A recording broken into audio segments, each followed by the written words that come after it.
with a man since June 2006. Oh my God. Seriously? Yes. So, do you miss the companionship? Do you ever go into the community? Not really, because I feel out of place. Okay. So, how do you feel that? Are you lonely? Sometimes, yes. Okay. And you know, in to be in all fairness, sometimes us as LGBTQ people, people treat us differently, and mainly when we're in a straight setting. And are there any LGBT services that you actually attend or No, not go really, to? no. No? No, I feel... Because you know at the 519 they have a seniors program on Sundays. Yeah, but I don't feel like a senior, that's the thing. Oh, okay. So, No, though I am a senior, I don't feel like one. But the thing, there's another thing also. I lost my confidence, my self-confidence. I lost it. And even if the bathhouse were open now, they're not because of this goddamn pandemic. I don't think I would go because I feel out of place. So do you think that so you miss the companionship of a man? Yeah, sometimes I do. Okay. Yeah, sometimes I do. Yeah. So now that, how long have you been in Toronto? Since 1992. Since 1992. Now, so have you worked since 1992? Yes, I did work in the stamp store. I've been into stamps since the age of 10 years old. I've accumulated considerable knowledge in stamps, and I was able to earn a good living at the stamp store.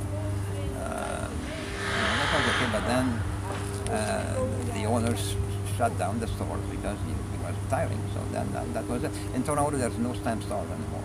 There's no nothing.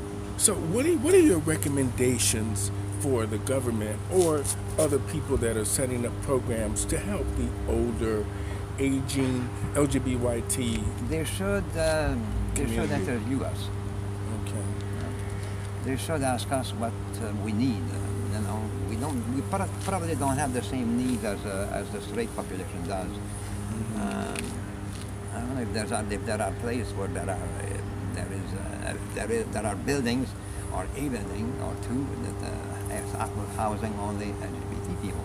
I don't know that. In particular, say seniors. But that would be a good thing. So you're from Montreal. Yes. So that means that you, like you said, most of your family is dead. They're all dead. Okay. And your friends, you just don't associate with them, or you're just away from them because you live in Toronto now. They're all dead too. A long time, long dated friends I don't have anymore because they're all dead. As a matter of fact, one passed away in September. That was the last month. George, he passed away, and I've learned this by looking up his name on the internet. I've learned by the internet that he had passed away a week prior when I found him. So that went up in flame. So, do you feel like you want to have someone in your life, or do you feel like you would want to have more friends? Not necessarily more friends, plural, but a friend. Yeah. Now, what do you do? I have friends. Oh, okay. No, friends that we joke. Most of them are not gay, but I get along with everybody. But yeah, a gay friend, yeah, that would be nice. Like when you were, for example, you know. Yeah.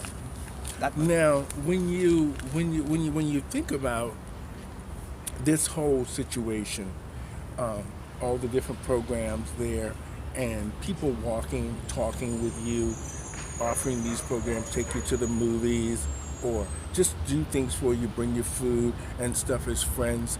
Now, do you like that idea of the walking and talking, or do you like the idea of someone coming to take you to the movies and hang out with you for a few hours, or just going for coffee and listening to you? Take me to the movies, and like I see some old people sometimes leaving seniors home, getting on a bus, and I don't feel I'm old enough for that yet. Okay. You know. But you appreciate that program. Oh yeah, of course. Because it's good that we know that program is there. And mainly as me getting to be an older person, I'm looking for things to sort of make sure that my life is sort of stable and okay. You know, I'm glad I got to meet you, Daniel, because you used to make me laugh so much. And then the fact that, you know, us as LGBTQIT people, sometimes we're not good to each other. And, and I mean, this is life, and we all can't just get along. We hope we could all just get along. But we know that the reality of it is that it's a struggle every day. Just me being black, going through what I'm going through myself, trying to establish myself in a sense of having people take what I do for our community really serious. And good, we're getting some attention now, and things are working well or moving along in the way of us having our own voice. Because I think this is the reason I started Pronoun TV and the Stephanie Stevens Show, is because I wanted the LGBTQIT community to have something like Ellen and Oprah, something they could watch on a regular, that's about them, for them, and for us. And in general, Pronoun TV means us all, in a sense. So whatever decision people make, is that who they want it to be, who they want to be. You know, I have one. I have one thing in life that I keep doing. If you don't like what you see in me, don't come to me. If you don't like what you see, if you don't like the way I act, if you don't like the way I speak, then get lost. I'm not going to change myself and I've been like this since I was born. Okay. So is this meaning relationship-wise and all this kind of stuff? Well, So, you know, it's great that, you know, we had this little conversation today here at the Allen Gardens Park. I'm here with Mr. Daniel Fontaine, and he's just giving me a little bit of an enlightenment on what being a marginalized senior life is all about, where he comes from, Montreal.